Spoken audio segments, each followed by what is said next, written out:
Hey guys, my name's Kenny Mills. I'm the founder and CEO of a company called Ruins Rebuilt, where we spend a lot of time developing leaders and helping organizations go from ruins to rebuild. Thanks for hanging out with us for a few minutes today. Our hope is to invest and to pour into you with things that will help you be a better leader. Well, today we're going to talk about one of the biggest hot topics I get asked about all the time. I offer coaching, and one of the conversations that I encounter regularly is trying to teach my clients how to have great, tough conversations. Listen, let me first and foremost tell you, tough conversations, well, they're just that. They're tough. That's why we call them a tough conversation.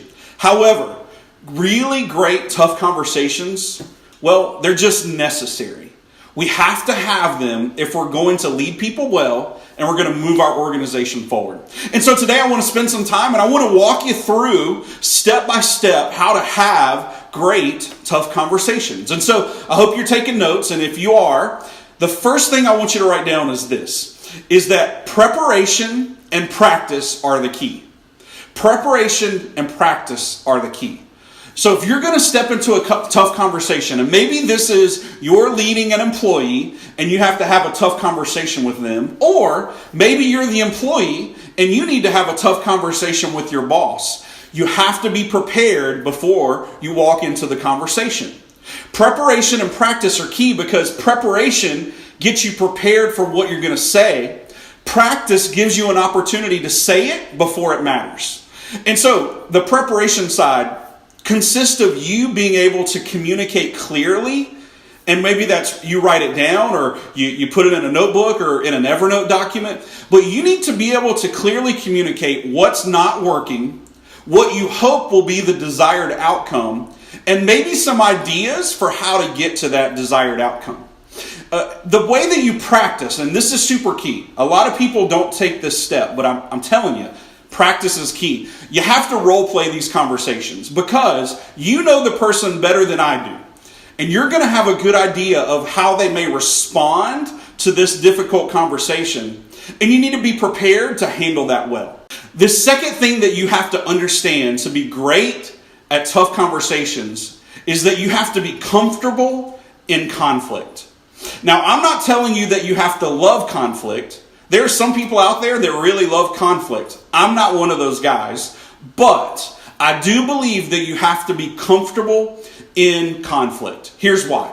Because a lot of times people inside of conflict, they allow their emotions to take over.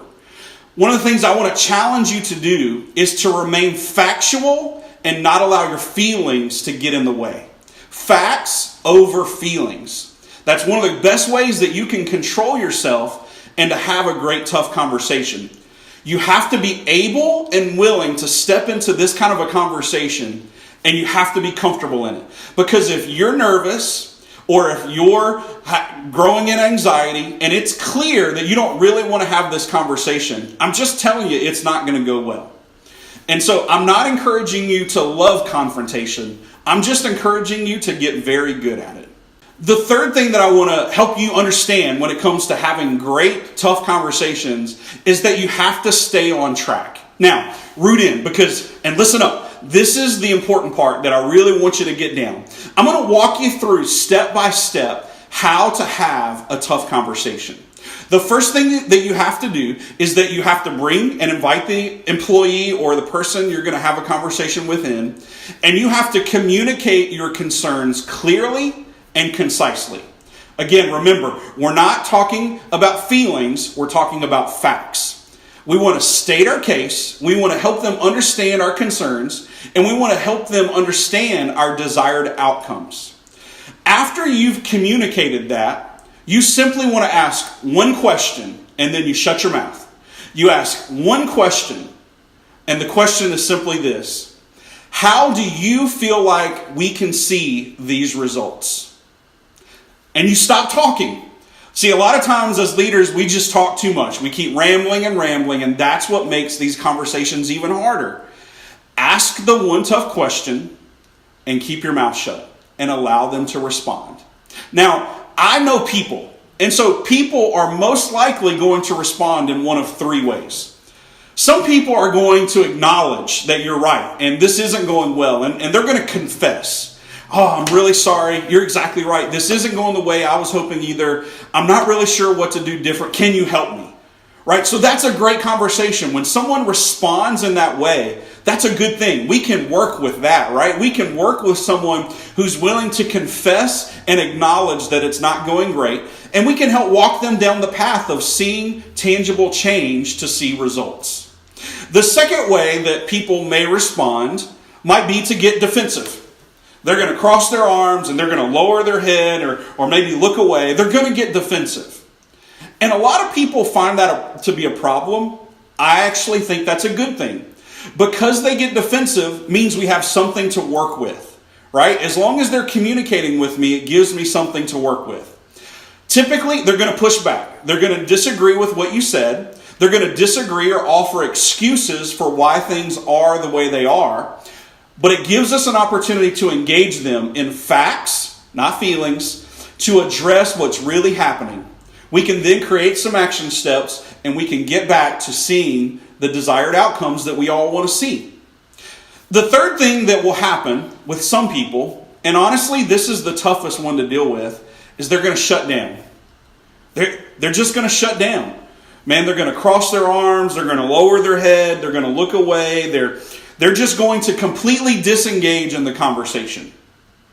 People do this for one of two reasons. Either one, this is a defense mechanism. This is, holy crap, I'm in trouble, I don't know what to say, let me just disengage. The other reason that people do this is because they think they can get out of the conversation by just simply shutting down and making us move on. That cannot happen. That cannot happen.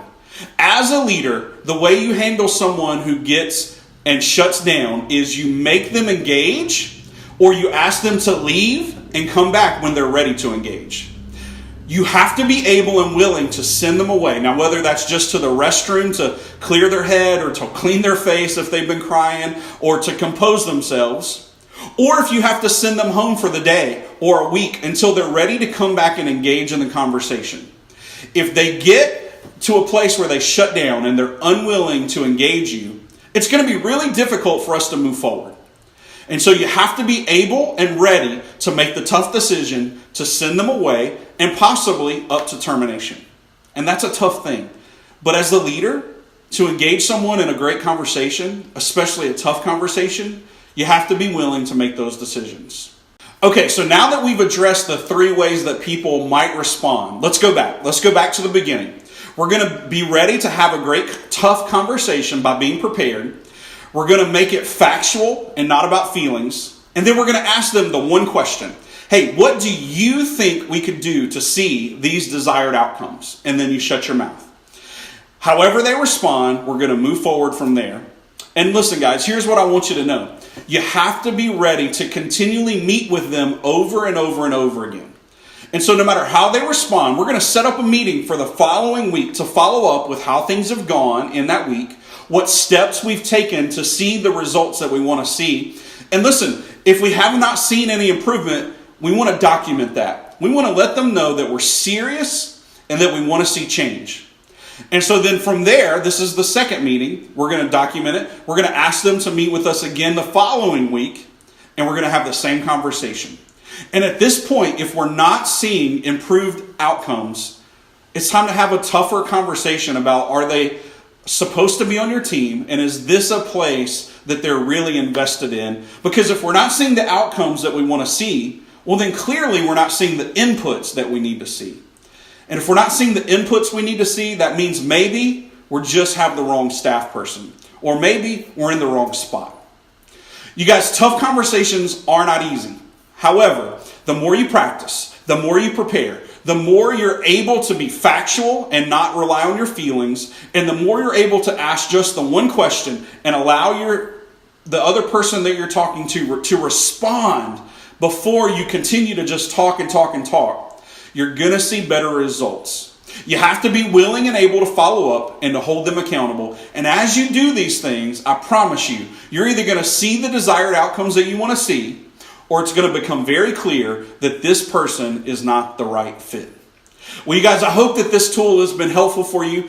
We as an organization want to continue to put great free tools in your hands to help you be better leaders. If this tool has been helpful, we'd love for you to share it with someone else, and check back regularly because we're going to continue to add free resources for you to grow in your leadership.